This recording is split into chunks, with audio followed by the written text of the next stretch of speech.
It's no blood, no foul. It's no blood, no foul. It's no blood, no foul. Emotions spill on the court when you proud. To rep your city, New York's the hometown. Playgrounds prepare me for them hard fouls. Diving on the asphalt and driveways.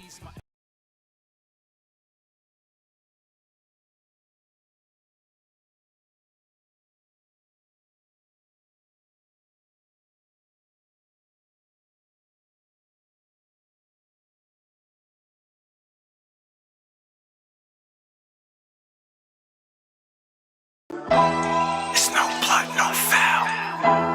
It's no blood, no foul. It's no blood, no foul. It's no blood, no foul. Emotions spill on the court when you proud. To rep your city, New York's the hometown. Playgrounds prepare me for. What's up, everybody, and welcome to the No Blood, No Foul podcast. I am your guest co-host, Jim, because our boy Slice actually went to the Knicks game tonight. I'm here with Moo and Coke like usual. Tonight was a heartbreaking loss, 107-105 to the Hawks. This game was extremely competitive, though the Hawks started as cold as possibly cold. I think at one point we were like 2 of 15, and the Hawks opened up a large lead. But then Rose and IQ and Obi Toppin came in, and we whittled away the Hawks lead. And I believe we went into halftime at 54-52 with the Hawks only having a 2-point lead. Finally, RJ Barrett started to wake up a little bit in the third period and hit some shots. We were able to take the lead, but Lou Williams scored about 5 points in like 3 seconds. Not 3 seconds, maybe like 15 seconds. And whittled our lead from a 7-point lead to a 5-point lead going into the fourth. Finally, Alex Burks caught fire, gave us a lead, but Trae Young just spammed pick and roll over and over and over and over again, and he just absolutely dominated the fourth quarter, scoring 13 points and hit a game winner as well. And then Tibbs just drew up the worst out of bounds play I think I've ever seen, and Randall didn't even get a shot off. Coke, I'll start off with you. All right, man. First off, congratulations to the team for getting to the playoffs. First time in 8 years. So, I give respect for them even getting here. Nobody thought that would happen. But, I got to talk about Julius Randle first. This is a guy who, arguably had a franchise record season, for all around play, 24.6 assists, 10 rebounds, excellent 3-point shooting. But tonight, I gotta get into him, man. It's like he didn't show up.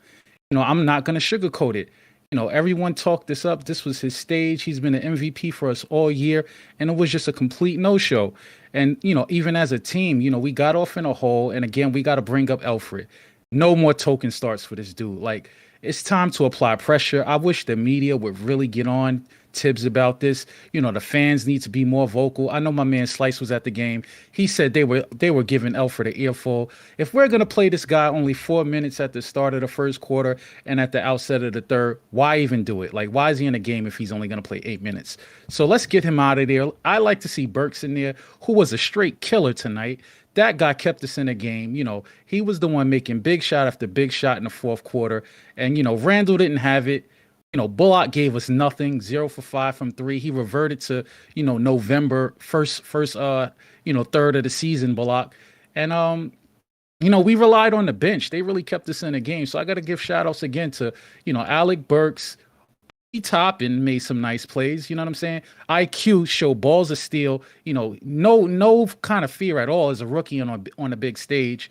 And, Taj, he was in there grabbing, fighting for rebounds on a night when Noel it seemed like he wanted no parts of the physicality that comes with Capella, didn't want to get his body into him, didn't want to box out. So, we really relied on that bench, and that bench is what kept us in the game. So kudos to those guys. But again, you're not going to win a playoff game when you shoot 7 for 26 in the first quarter for 26%, 1 for 8 from 3, no production from Randall all game, just terribly inefficient, bad decision making, and no shooting from Bullock. So, tough loss. Mo, give me your thoughts, man.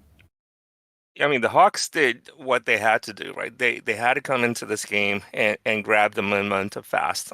There's no choice. If they went down with the Garden crowd, 15,000 strong, they were in trouble. So I think Nate McMillan, played it very well. They were very aggressive, and they took the lead. And I didn't get the sense that at any given point they actually lost control of the game, right? So it was a lot of back and forth. The Knicks took the lead at a certain point, but it's kind of weird because we usually say that about the Knicks, right? Where we felt, whether they're up or down a little bit, the Knicks always had control. I felt the Hawks always had control in this game, and that's kind of concerning.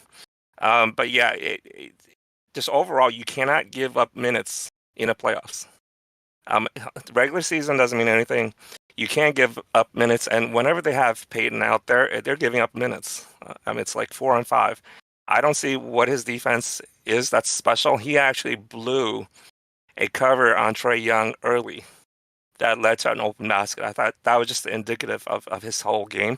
Personally, I would think that, if he's man enough, he should go to Tibbs and say, you know what, I'm just terrible right now. I'm not helping the team.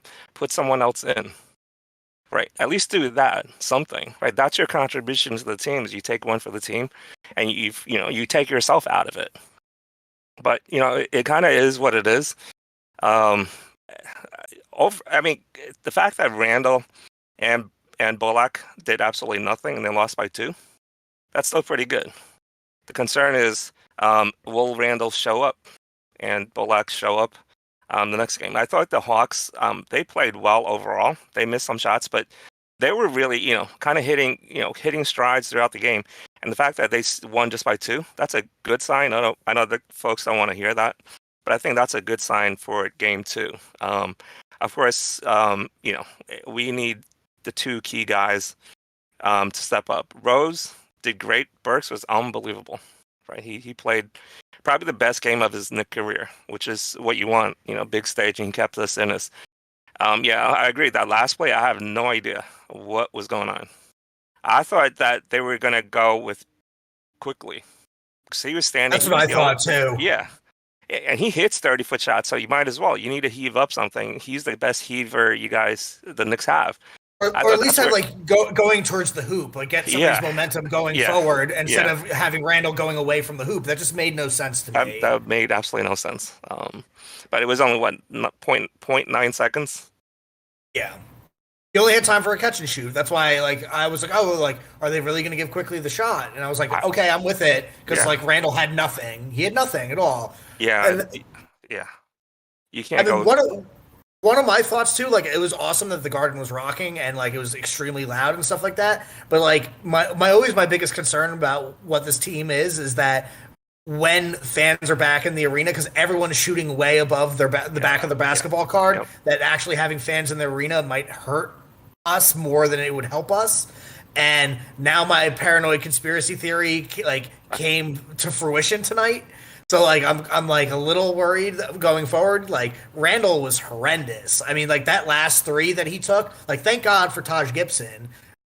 He was a complete UFO and smacked horribly off the side of the backboard. Oh my God. Yeah. You heard the Garden was rocking and you heard the thud all the way. I work in Hell's Kitchen and I heard the thud all the way over there. That's how bad it was. Yeah. Yo, speaking of the Garden rocking, Slice, I want your take. You're on the way home from the game. You were there live. Tell us, what the atmosphere was like. How did it feel to be at that, first playoff game in 8 years, bro? So let me apologize for the background noise because I'm on NJ Transit and we know those, they can't lower the volume here. But man, let me tell you this. This was the loudest game I've ever been to, and I've been to at least one game in the last 10 seasons. The Garden atmosphere was one of the best that I've ever seen. And it just sucks that the ending was what it had to be, right? From the tip, I don't think I've ever heard the Garden more loud. Everybody in my section agreed with me. And it was honestly just frustrating that the Knicks came out to that lackluster start, like you guys mentioned, right? Julius couldn't shoot well. The team couldn't shoot. We couldn't get it popping. I think, Cope, you said it best. We were 7 for 20-something to going at it. We're just looking over there, and the team couldn't get anything going. But, it was funny, though, because when Elf came out, we were sitting my section was right by the Knicks bench, and we let Elf hear it, man. And I hope Tibbs heard what we were saying because, like you guys said, there's no time for wasted minutes in the NBA playoffs. And especially with how this game went, you just can't afford it, right? But man, it was just tough. The team was afraid to go to the paint, which kind of frustrated the fans. We couldn't guard a pick and roll, which is the easiest play in basketball. But you lose by 2 points with Julius Randle going 9 for 23, I think it was. Reggie Bullock couldn't hit the side of a barn. And like Coke, like you said, it was really the bench mob that kept us in it, man. And that was it. Like the whole crowd was just, we loving Derrick Rose. The Knicks fan base was there. It was, like I said, one of the best games I've been to, but just, I got to say it, man. That RJ Barrett foul call had to have been one of the softest playoff foul calls to decide a game that I've ever seen. And this is in Complete person bullshit. on TV. Complete Yeah, bullshit. complete. Yeah, and utter that's the bullshit. frustrating. That's the frustrating thing because it's like you called like an NBA playoff game the entire game, and then all of a sudden, within the last 5 minutes, It was- like all of a sudden you breathe on Trae Young, all of a sudden it's a foul. Bro, I mean, you know what, we were talking about it too. There were no fouls, very few fouls called in the first 3 quarters, right? And then you get to the fourth quarter, and they're calling these little bitch-made fouls on Trae Young, a little push, a little shove there. Meanwhile, you got Derrick Rose, Julius Randle going hard to the paint, getting some actual contact, body contact, and a foul not being called, and that was just The a tone- frustrating thing for a lot of fans. the But Tony like I Brothers said, special. The Tony Brothers Oh, special. Tony As soon Brothers. as I saw Tony him Brothers on my died. TV, I was like, oh God. Tony Brothers heard a lot of stuff his way. But yeah, let me get it back to you guys with all this background noise I got. My bad. Thanks for your takes, Speaking Slice. Speaking of Derrick Rose, I forgot to mention him when I mentioned the bench mob. He was one of the most integral pieces who, brought some scoring punch as well. And like there was at least 4 forays to the hoop where he clearly got fouled, and the refs just swallowed the whistle. And I got to give it up to him because that dude played hard. Like you could see during the regular season, he was pacing himself. Like he wouldn't go full burst to the rim. He would like pull up for the little floater, or he would stop for that little spin push shot. Tonight he was going full bore to the hoop. And I almost felt like, I said it in the game thread, felt like every bead of sweat was like a game dripping off of his career. He was like leaving it all out there. Like he gave us everything he had. I think he shortened his career by a couple games tonight, man. But, Yeah, but can I tell you something? In the beginning, man, Derrick Rose and a lot of the team were afraid to go to the paint. To me, it was really frustrating early on. And I think that's why IQ played a lot of minutes this game compared to other games because the floater was working. Because Capella, they were helping a lot. The Knicks couldn't hit any shots. But until Derrick Rose, I think it was late in the second quarter, and I might be wrong. I had a few drinks at the Garden. But Derrick Rose didn't get it going until a little bit early until he started going to the paint like that. And then they weren't getting foul calls, so some of the guys kind of backed off a bit. The IQ floater, a little bit early on, kept us in. And the Knicks had a really balanced scoring night tonight. You know what I mean? With Julius Randle being out, Alec Burks, like you guys said, he picked up the scoring workload. I think he dropped 27 if I'm not mistaken right now. Yeah. But to me, man, losing by 2 points with Julius Randle doing as bad as he did, Reggie Bullock being non-existent, and the team getting off to that horrendous start, I think is the only silver lining we could really take from this game. And if tonight was any indicator of what Wednesday night's gonna be like, a pissed off Garden crowd, y'all better have your TVs on mute because you're still gonna hear the Garden on that point. So Yeah, Slice, can I just ask you something real quick? So I was watching. So talking about Rose, I was watching, man.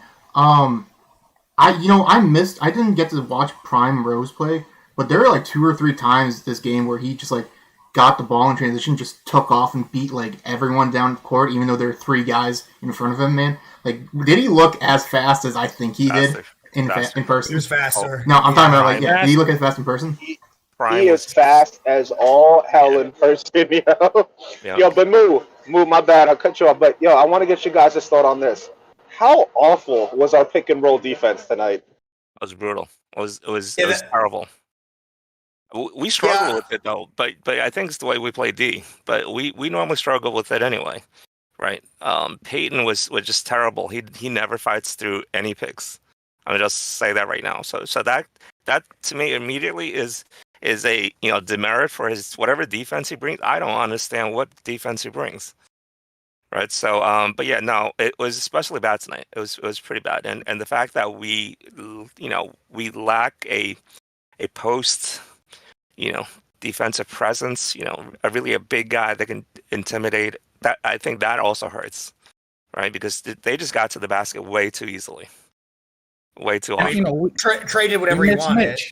Yeah, We miss Yep. Mitch. Yep. We miss Mitch, man. Tonight was the night that we missed Mitch. And speaking of that pick and roll defense, it boils down to this: guys are too worried about Capella catching lobs because he leads the league in lobs. So as you see, when Trae comes off the pick, they're not hedging hard. They're kind of like worrying about recovering back to Capella so they don't, concede that lob. So Trae's just like, he was literally going in slow motion and stopping for the floater over and over and over again. And they just don't have an answer for it. And they're worried about Capella. That's the problem. Like, yo, man, Capella can only do one thing: send somebody off the corner 3-shooter to rotate down to Capella, and then if they kick it out, you just got to get back. It's that simple. You gotta trust your rotations, but they weren't, and they were just conceding the floater over and over. We got to make that adjustment. Yeah, I also think too, like Tibbs makes adjustments all the time, and like leaving Rose on Trae was just a bad idea. I think you're just asking way too much of him, and Rose just got killed in pick and roll. Like, I mean, IQ was playing pesky defense. Why not try IQ on Trae? Why not try Bullock on Trae? Why not throw RJ on Trae? Just to give him a little bit different of a look. Just because Rose was getting killed, like, I just don't think it's a smart idea to leave Rose out on the island like that, especially if you're going to rely on him to create so much offense as well. Yeah, definitely agree on that. I think that's, if you look at all of the Knicks guards, Rose is not particularly a good defender. He's great at controlling momentum, and he's great at scoring the basket. But at this point in this game, I mean, even when he was in his prime, he wasn't the greatest defender. Right now, I think with the age and him being slower, he kind of is what he is on defense. Offense is where he's at. So yeah, I definitely agree. They should have had probably IQ. Stick with Trae. He's got younger legs. He's quicker. You still might not be able to stop him up, but all it is one or two plays, right, that decides a game like this, and. Well, I got something even worse for you, Moo. Yep. Randall and Burks going 1 for 2 at the free throw line in the fourth quarter. That was the killer. That was a killer. Yep. I mean, that's the difference in the game right there. Yep. Back-breaking, missing those free throws. I can't stop talking about Randall. I mean, you can't talk as much as he talks. Talk about the leadership, and then you look like you're the most afraid player out of everyone on the roster. And you're supposed to be our leader. Yeah. Like Obi Toppin, who looked like he didn't belong in NBA, had way more confidence than Randall tonight. IQ had way more confidence. Burks was just looking like cool as ever Clyde out there, just doing his thing from the guard position. I could go down the list. Taj just looked composed, fighting for rebounds, wrestling the ball away from dudes when we needed key, to secure key defensive boards. Randall was like, it was his first playoff game too. True, but I mean, you got to man up, man. You're the leader. Yeah. So did Randall have the quietest 11 rebounds that I've ever seen in my life? You know what I mean? Like, yeah. I didn't even realize he had double-digit rebounds because to me it was so quiet because, like you said, he just wasn't aggressive. And to me, what really irked me, right? And Coke, I think it's you who really brought this up a lot when we're talking about Atlanta matchups. He made John Collins his bitch during the regular season. In this game, he was afraid to take them down to the paint. He had Danilo Gallinari and Mohawk. I know Nice we're losing you, buddy. Tonight. But like he wouldn't take them down and wouldn't post them up. And that was the most frustrating thing to me was the Knicks just seemed scared to go down low. And to me, that was just frustrating to watch because this is a tough team. We're supposed to be gritty. We're New York. We're here. You're in our house, and you guys are being scared. You know what I mean? And to bring up your point about Quick, the Knicks didn't want to go into the paint, but his floater helped us out because he was able to, get back a little bit, shoot it over Capella. But the reason why I don't like him on defense right now is he still makes rookie mistakes. He leaves his feet. A lot of the Knicks tonight were, stayed on their feet down low, but Quick would leave his feet a little bit too much and, making rookie mistakes, young guy mistakes that, you can't fault him for because you're a young player. I just wish we had, Derrick Rose is 2 years younger because he'll stick with Trae like glue, man. But I was just frustrated in that aspect where you just got a young guy and quick. Burks is not going to be a defender. Frank Ntilikina, he came in at the end of the first, at the end of the fourth. When you're sitting for 20 minutes, no matter how good of a defender you are, and this is Nah, I not don't trying want to to hear defend that, him. bro. Yeah. No, But if no, you're sitting for Snipes, 20 minutes, no. if you're sitting Nah, for 20 minutes, he's been doing to this me, all year. That's been his role. no, He's no, missed the no, situation. no. But you're in for 20 minutes. At that point, I'd rather just have Quick in. I'd rather have somebody who has the fresh legs in instead of somebody stretching. And I might have missed it during the game. Did Noel get hurt? Because he was stretching in front of my section. Yeah, Was he announced with an injury? Sprained. Sprain, ankle. he right? tweaked something. Sprain ankle. Yeah. But Yeah, I don't really want to see Noel anymore after this game. I had enough. It's just a bad matchup for Noel, man. He can't deal with the size and the bulk of Capella. Capella's a guy he's a pogo stick, but he also has some strength on him. Yeah. And Noel wants no parts of that, man. Like Taj is ready to fight, but Yeah. Noel's just not that guy. He's a finesse big. That's Give me 48 minutes of Taj. It's a shame Taj is what is Taj, 35, 36? So he just can't 35. he can't do it, man. No. I wish Mitch was back, but who knows? We don't have a timetable. It's looking like he's a no-go for this series. We just got to play man Norvell. up, man. Like, Play Norvell. oh yeah, pal. Yeah, give us some solid fighting minutes from Norvell. I'll take that. Give us that size, man. Give us that size. There's another thing that I'd like to talk about too. I noticed down the stretch of the game that RJ was being guarded by Trae Young, and he did post him up for a nice little layup. We're struggling to score. Why aren't we trying to exploit that mismatch? If Trae's out on the floor, we should be attacking him. We should not be allowing Randall to pull up, mid-range long twos like that. I understand, you want the ball in Rose's hands, but with Trae out there, if you're going to put him on RJ Barrett, let's try to create a double team. Let's try to swing the ball around the perimeter. Let's try to do something that's going to get them rotating, as opposed to just pick and roll Derrick Rose at the top of the key. What do you guys think about that? Great point. I mean, I think at the end of the day, at that point, you're 100% right. Randall clearly didn't have it. We got to go with the guys that kept us in the game. We should have been exploiting that matchup or going to Burks.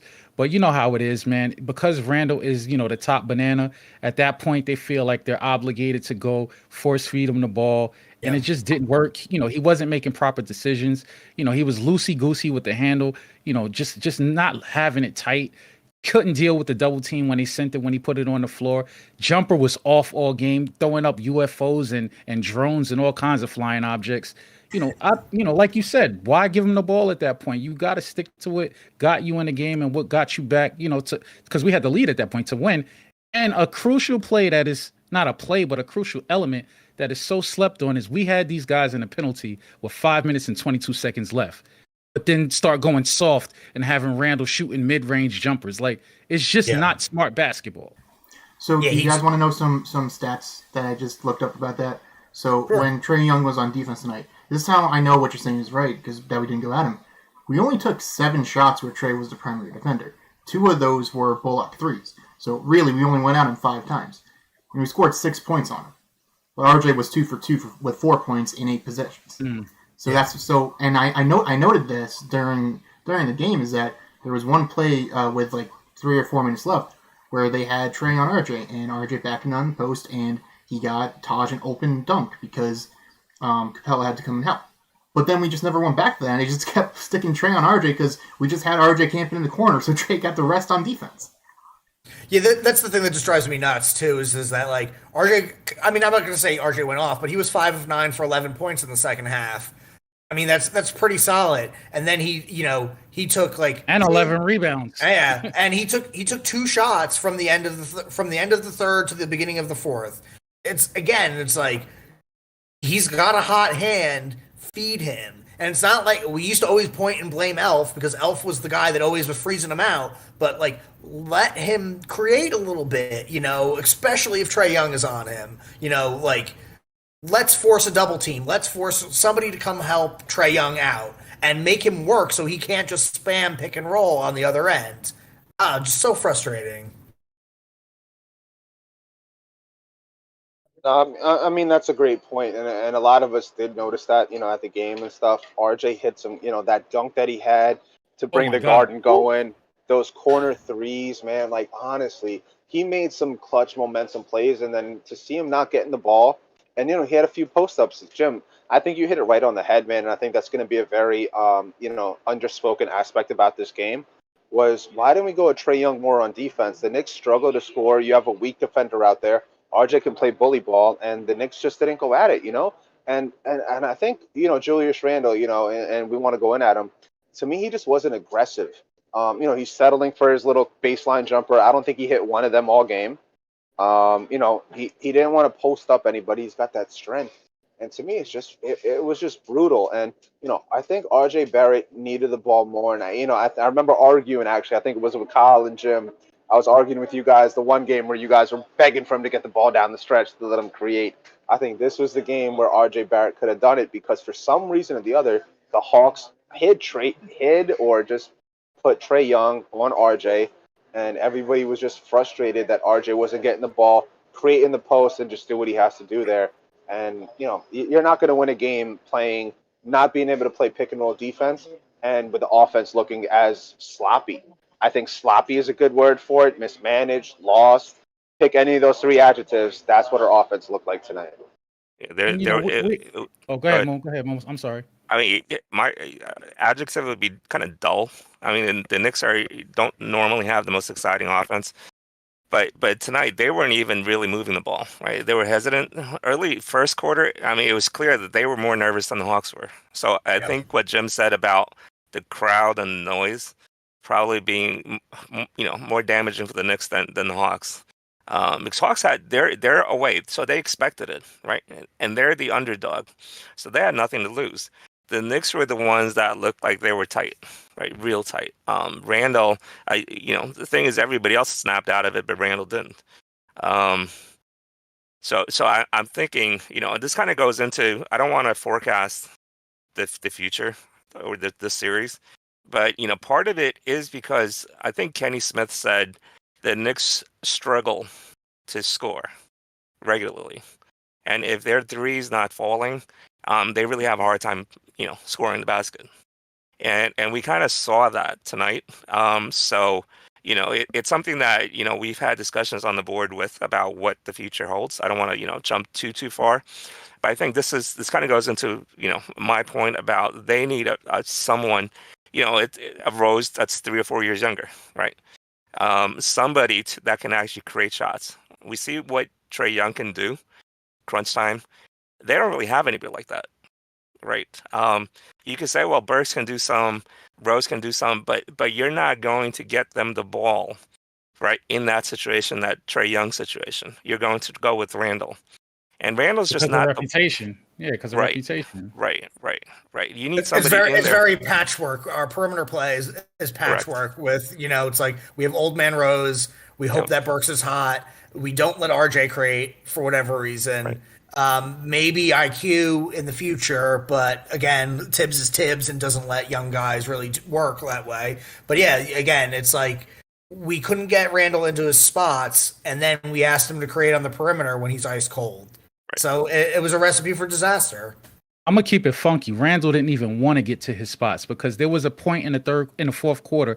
The dude was wide open from three, and I think we were tied at that point. He didn't want to shoot the ball. He passed it off, and that's how I knew he was scared. You know what I'm saying? He was sure. But I just want to circle back to the RJ thing, and I want to throw Kyle a bone. We know his limitations. Like when we talk about creating, we're not talking about give him the ball ISO at the top of the key and let him create a shot off the dribble. That's not his strength.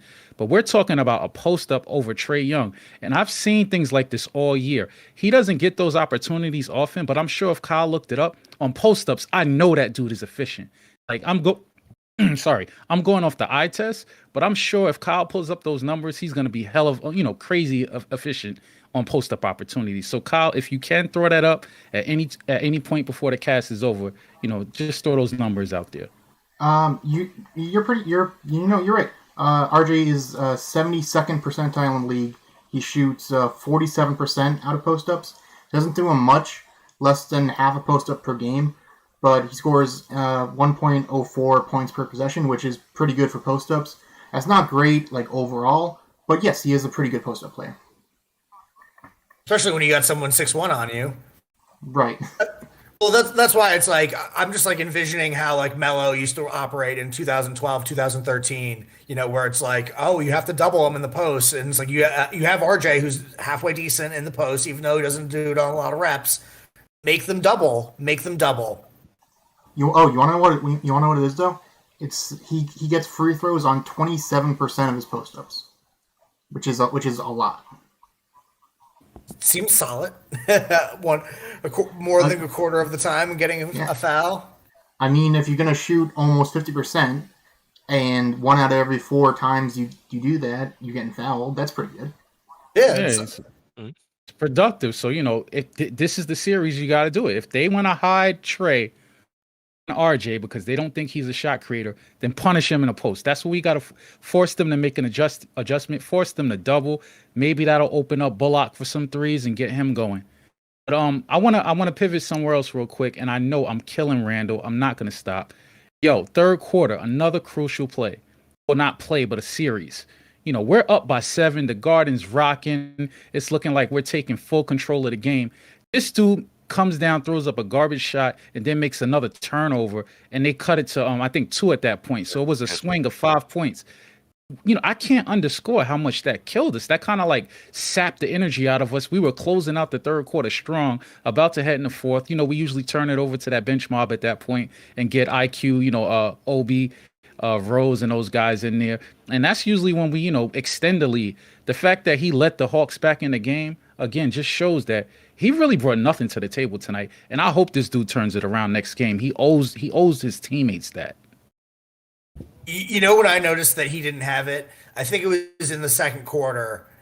Noel blocked a shot, and the ball like bounced out to Randall, and Randall like let it bounce off his knee and like shot right out of bounds. I don't know if you guys remember that play, but like, yeah, like that like stuck out to me like a sore thumb because I was just like, that's unlike Randall. Like that is last year's Randall. Yeah, I mean, he deserves to get killed because he was the reason why we lost today because it was just awful. I mean, you know what? I know Rose was awesome tonight, but didn't he have like 5 or 6 turnovers at one point? Yeah, 5 turnovers. Yep. Yeah, just like all the turnovers, man. Just we did not play our usual brand of basketball, and I don't know if it was the fans that got into our head or like we have a lot of guys that haven't been in the playoffs before, but it was ugly. But at the same time, we only lost by 2, and it was ugly. Look, man, the fans should not be blamed because if the Knicks aren't going to get rocking with how the Garden was tonight, I can only imagine how the Garden's going to be on Wednesday night. So they better get used to how loud the crowd is going to be. To me, the biggest thing was, like you guys are kind of putting it out ahead, the Knicks weren't able to sustain any kind of momentum. It was a surprise when we got up by 7 because how early on, the Knicks were, Noel got that big block, like you said, Jim, and then all of a sudden Randall turns it over. And then I forgot what happened. I think we got a deflection, and then Randall had that charge. You know what I mean?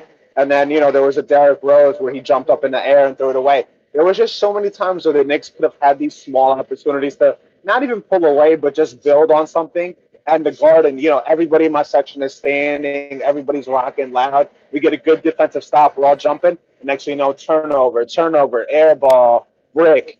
Just no momentum going. And the Hawks, they were always able to, I think the Hawks played very even keel tonight. They were able to kind of, surround the crowd noise. And they're one of those games where I think they ran the defense and Slice, you got some bad audio. Yeah, Slice, you're cutting out, buddy. He's going through a tunnel. Yeah, he's going through a tunnel. But to build on Slice's point real quick, it seemed like Randall was the one that was all the momentum killers. Like he had like a charge when we were making a run at one point. It just like over and over again that he would be the one that would create a turnover or take like a horrible shot. Just brutal. Bad game, Randall. How about that time we almost got a turnover where they passed the ball right to RJ and it bounced to Bogdanovich for an open 3. For the 3. Yep. Yeah. That was huge. That was a killer. wasn't on night. That's how you know it wasn't on night. But Well, there was another 50-50 ball too that we lost too. Like we stole the ball and it like bounced right to Huorter for a layup. Yeah, I don't know if you remember that too, but yeah, like those two plays were the backbreakers. you know, the whole thing with the fans, like I want to try to emphasize this because I think the fans were great. Like the guard, that's the atmosphere we want. We want a hostile environment for the opponent. Like not once did the fans, like even when we were shooting like 7 for 26 in the first quarter, they never booed. They never got down. Right. They never turned on the home squad. So I don't want to say like, these guys. I'm not weren't trying to playing blame good. I'm not trying to blame the fans. I think Slice was misconstruing what I was trying to say. I just think that having the fans there kind of shook Randall in particular. Yeah, I think it was only. more of a case. I don't even want to say it's like because the building is packed. I think it's more of the case. I think he mentally bought into that whole thing about, hey, this is the hoopla, the playoffs is different from the regular season, the pressure's on, blah blah blah. They were asking him this in interviews, and he was saying, "Oh, it doesn't matter to me, just another game." But that's bull. And Clyde even said that during the cast. When they had that little cut scene of Randall talking about that, he was like, "Man, that's not true." He basically said that's cap. You know what I'm saying? Yeah. But at the end of the day, I think Randall got in his own head, and that's a little concerning because he's the leader. We saw guys like I said, Obi and IQ. They were ready to step up. They were ready for it. Like they were there for the stage. Burks clearly there for the stage. It was really just Bullock and Randall who weren't ready tonight, and Alfred, but he's never ready. Right. So I don't even count him. But the bad thing is that those are our starters: Alfred, Randall, and Bullock. And because they weren't ready, that's why we got into the hole. The bench was like, "Hey, the mantra is when you stay ready, you ain't got to get ready." So we need Alfred is like an afterthought. I don't even care. We're not even gonna mention him, but we need Bullock and Randall to snap out of this shit. It's the playoffs, but hey, just play your game, man. Yeah, again, I think it's partially because this is also Randall's first playoff game too, and it's also the first game in front of like pretty much a full arena. I don't think that I'm going to be optimistic because usually I'm the paranoid conspiracy theory one. I'm going to be optimistic. I think he's going to bounce back. I feel like I would like to toss the scrub of the night, Coke, but I feel like we already know who. You know who it is. We already know who. Oh no, you don't. Oh. Wait, I got this. It's Frank. I come with the curveballs, bro. Yo, man, Frank Ntilikina, Mr. Situational. Look, I'm gonna tell you, I killed, Randall through the whole cast, so I'm not gonna go to the well again. I saved it for Frank because listen, man, I'm mad Slice dropped off right now. I tried to bring the smoke to him earlier. That was my hint for Scrubber tonight. But I'm not cutting this dude no slack talking about he sat the whole game, blah blah. Listen, your role is, like Kyle said, you're Mr. Situational. You know what I'm saying?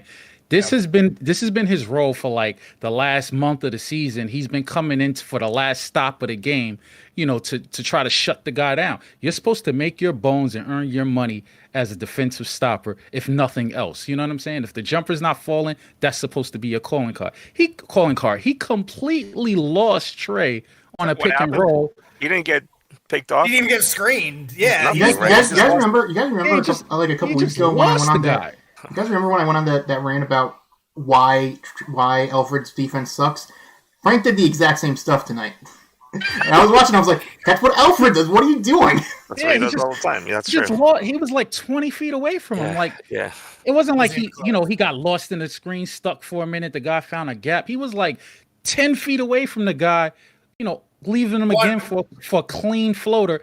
I was so mad at that because I'm like, I literally posted in the forum, Frank, you had one job.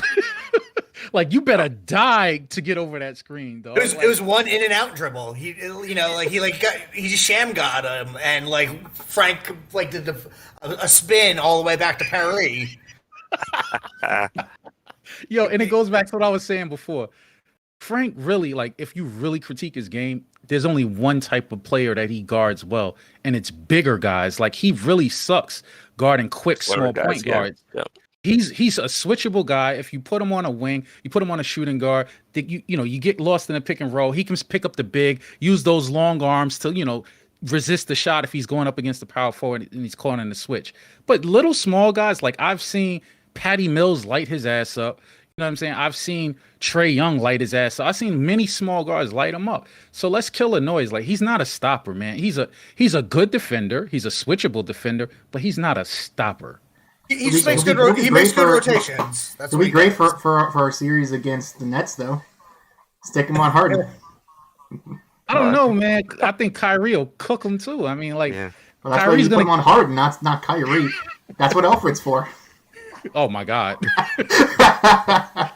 Nah, but I'm gonna close it out. Scrub of the night, Frank Ntilikina. Like I said, could have gave it to Randall or Bullock, but I killed them earlier on. I was saving that for Mr. Situational.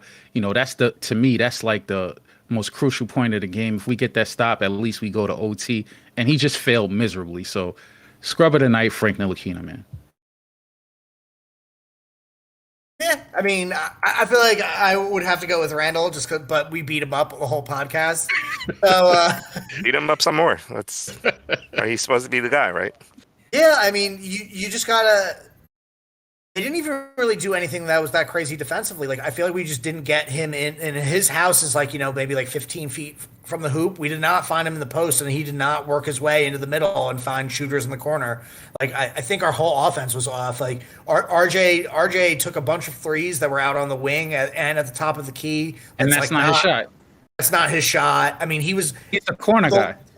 He's the best left wing shooter in the NBA. He was the best in that corner, and I think we only got one shot for him in that corner. And he hit it. And he hit it. That was that. He was 1 for 6 too, though. Nate McMillan came up with a good game plan, and I think we're going to need to see Tibbs make the adjustment for Wednesday's game.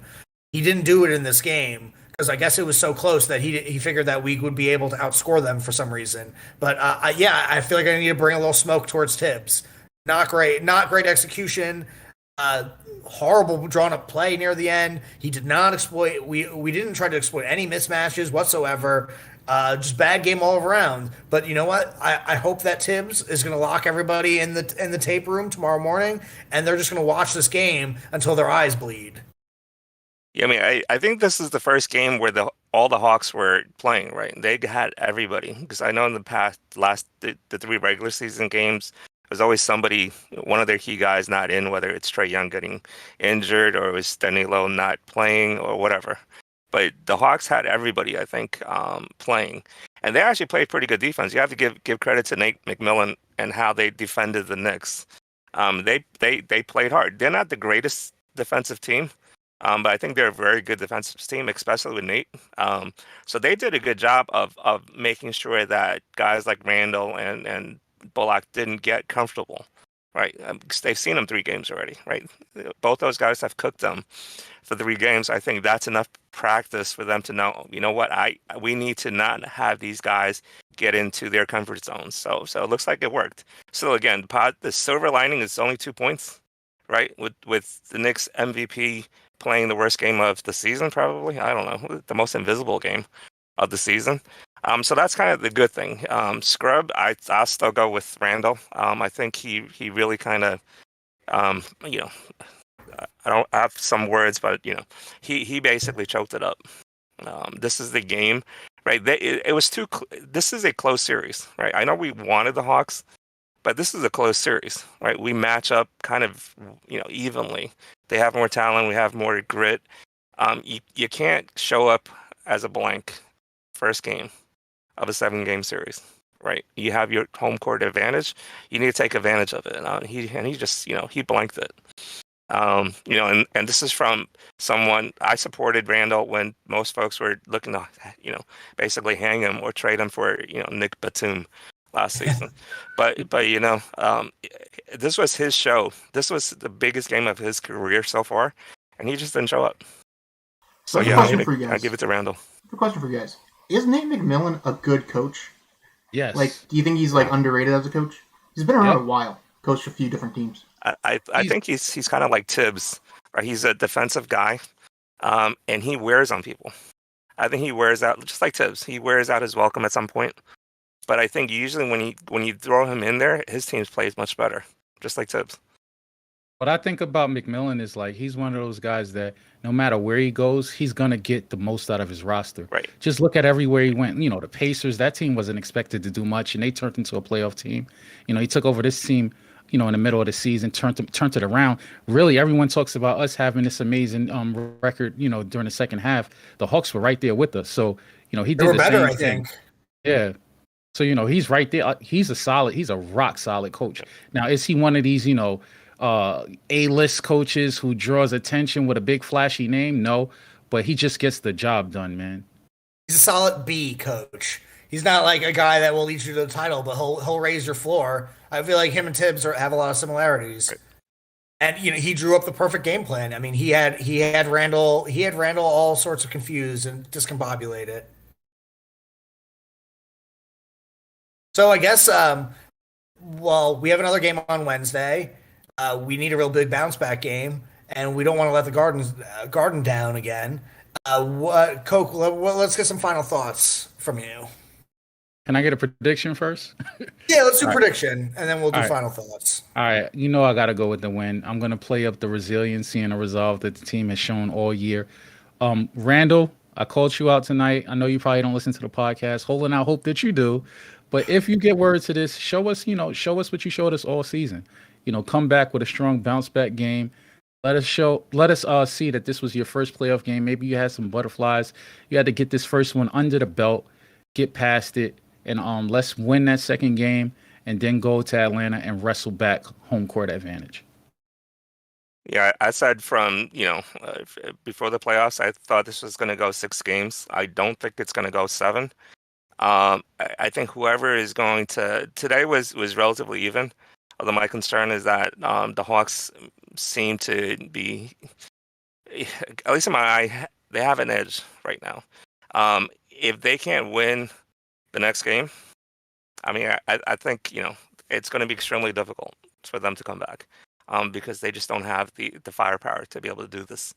But I'll predict it 6 games. I still think the Knicks will pull it off. But I'm kind of uneasy about that. So yeah, but yeah,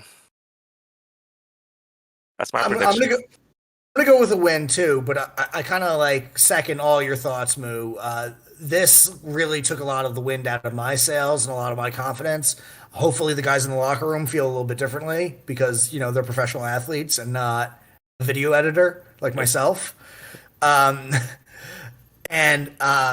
yeah, and you know what? I think we do have a little bit of an advantage too, is because there are a lot of Nick transplants down in Atlanta. So, and I know that a lot of the other independent Nick creators are heading down to Atlanta for games 3 and 4 as well. At least that's what I've seen on Twitter. So hopefully, we'll get a little home cooking in Atlanta as well, and put a little bit more pressure on Trae Young, and hopefully we'll piss him off in a way that makes him inefficient and not super efficient. So that's pretty much the what all I have to really say. So what are your some final thoughts, guys? Hang on, I just want to ask you guys a question real quick. Just talking about the playoffs in general. This is more like around the NBA type stuff. Which team do you think has the most pressure on them to perform this year? The Nets. The Nets. Nets and the Lakers, because go ahead, Jim. I'm gonna go with Giannis and the Bucks. He's he's a reigning MVP. Who's kind of choked out in the playoffs the last 2 years.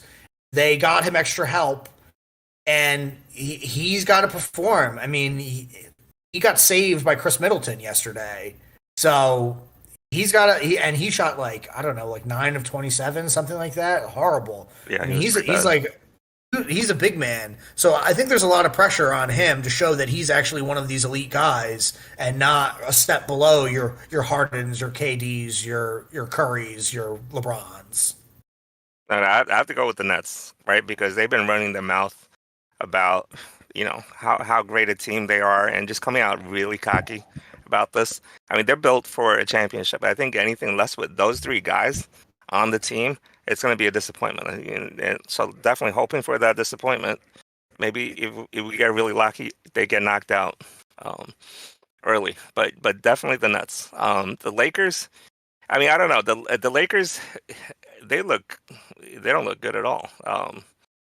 with LeBron, I think we may be seeing kind of the downward slide for LeBron, regardless of how well he does. So I definitely think the Nets have the biggest pressure to win. I don't think anybody else seriously considers them being, anything less than a championship caliber team. I think they're ranked number one, right, with Vegas as far as odds makers. I think the Nets are picked to be the most likely to win a title.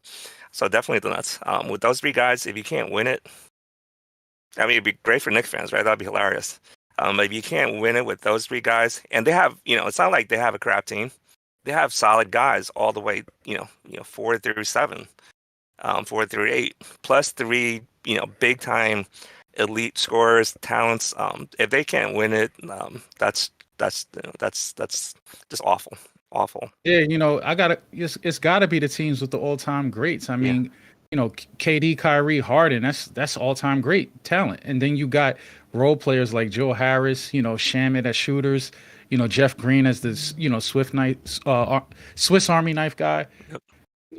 It's championship or bust for them. So I think they have the most pressure. Then you got LeBron and AD, the big two out west. LeBron's clock is ticking. He's trying to catch Jordan in amount of rings.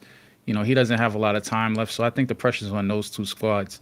So, to me, it always has to be the teams that's championship or bust. Giannis is knocking on a door. They talk a big game, and the NBA plays him up as that megastar, but he just hasn't done it. His game is very flawed if you really look at it. He's a dominant player, but he has a lot of holes in his game, especially in the playoffs. And I don't think his supporting cast is as good as the other teams. I mean, that Drew Holiday deal, to be honest, was awful. To give up that many picks, they pretty much they got robbed, and it was just because Giannis was the one holding the gun.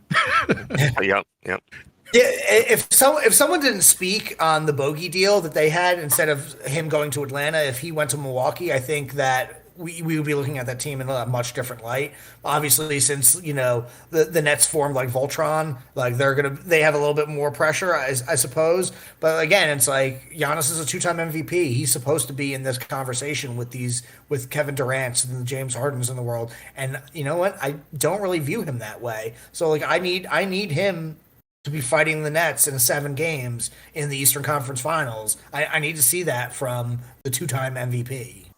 So I'm just gonna say I'm surprised that we didn't get any votes for the Sixers. I feel like there's got to be some pressure on them, right? How much longer before we start to see the results of the process get to at least the conference finals. The only other thing I would say on that is that I think that the Clippers have more pressure on them than the Lakers, because even if the Lakers don't win another title, you can still say, hey, they won one. You thought you'd win more, but you got one. But the Clippers, they don't have anything. They went out in the second round last year. So you got Kawhi, you traded all that for Paul George. If you don't, at least get somewhere this year, what's it all been for? And I also think, not this one, the Blazers don't have the most pressure, but you got to think, man, like, Dame's just kind of been just like hanging around there, the first, second round for however many years now. Like, man, treadmill. At some point, treadmill. At what point do they say, hey, we're not going to get any further with you, we can't do it? I don't think he's going to say, I want out. I think the Blazers are going to say, hey, we might have to do, kind of what the Sixers did. Not to that extreme, but they'll be like, hey, we're not going to get any further than the second round with the team as is. We might have to break it down soon. So yeah, that's really my only thing. That's those my thoughts. Yeah, maybe. So I have a couple thoughts on what Kyle just said. One, I don't think the 76ers have as much pressure on them as the Nets or the Bucks do, because Ben Simmons is a scrub. If he was a better player, I'm going to go with the scrub. Wow. He looks the best defender in the NBA. He is the best defender on the NBA, but he's an absolute zero on offensively. Offense. Yeah. He was brutal today. He was pretty much the reason why that 76ers game was close at all. And it shouldn't have been. I mean, he broke like 4 free throws in a row going down the stretch, I think. Brutal. And like, I just don't think if you don't get Embiid the proper perimeter help that it's going to really work out. I honestly, you know what? I wouldn't be shocked to see Portland and the 76ers talk a trade at some point. Maybe you want to flip Simmons for CJ McCullough, or maybe you can talk them to steal Dame away from them. But yeah, like for them to not make the Harden move, just I feel like kind of like lowered the temperature down in Philly a lot. This is an inside joke, but I have solid information, concrete, that Lillard and Embiid does not work. Kyle knows what I'm talking about. Yep. I can attest to that. We're talking BAF, sorry. Yeah. Okay, gotcha. All right, so I mean, that was a nice little playoff preview of what's been going down in the first game in everyone's series. So after this heartbreaking loss, do you guys have any final thoughts? My final thoughts is this, man. Refs, listen, this is the playoffs, okay? This is no longer the regular season. You can't let the Knicks be this grit and grind, physical throwback, 90s thuggery team, and then in the fourth quarter start calling ticky-tack fouls, man. Like, the game does not work that way. In the fourth quarter of the playoffs, you let these guys fight it out. You let players man up and make shots or make free throws on fouls that are actually legitimate. Not on phantom calls on RJ where the offensive player initiated the contact. Because we saw that, Trae went up under RJ's arm and, he initiated that foul. So, refs, come on, man. Like, call this thing even. Let's let the players decide these games and not the zebras. That's all I got to say, man. Is it the same refs for game 2? I hope not. I don't think you can do two games in a row with the same. Maybe then we'll have a shot. I don't know. We might get the lady refs. Honestly, that's probably better than Tony Brothers. To be honest with you. Yep. I mean, go ahead. No, Moo. I'm the host. You give me your final thoughts. Yeah, I mean, at the end of the day, it's a tough loss, but it's a loss. It's a loss. You move on. And hopefully the Knicks will do that. Hopefully, with I'm expecting Tibbs to have them ready. They'll brush off this loss and they'll be ready for game 2. It's a tough series. Randall, hopefully he's got rid of all his nervousness or butterflies or whatever was bothering him, and he'll come out strong. Yips, yeah. Let's hope it's not yips and just butterflies. Man, a lot of yips. Yeah, let's hope it comes out better, and he just takes it, takes game 1, has a chip on his shoulders coming in for game 2, and dominate. They're going to need that. This Hawks team, they're healthy. They're a good-looking team, right? They're more talented. I think Kenny Smith said that before the game, that they're just a lot more talented. Which it is what it is. Knicks beat them still of all 3 games. It was another close game. They should have won it, but. Looking forward to game 2. Yeah, so here's my final thoughts. I think there's going to be a lot of pressure on Tibbs and on Randall right now. I feel like both of them kind of let us down a little bit.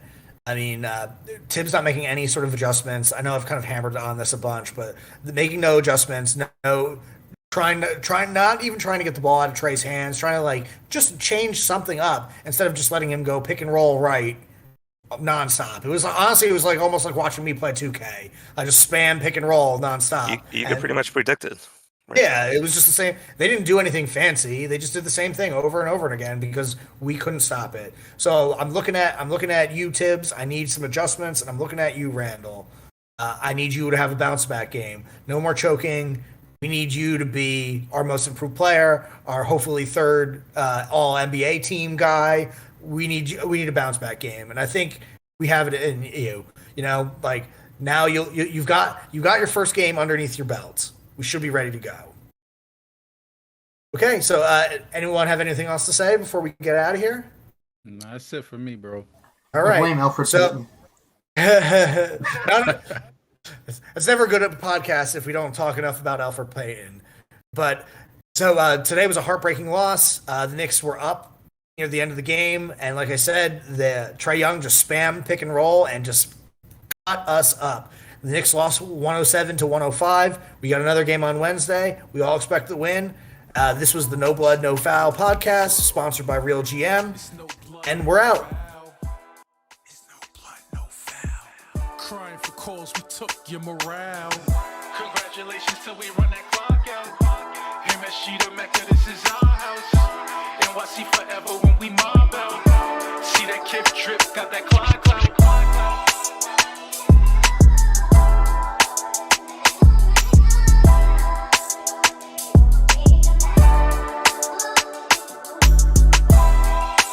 Till we run that clock out. MSG Mecca, our house.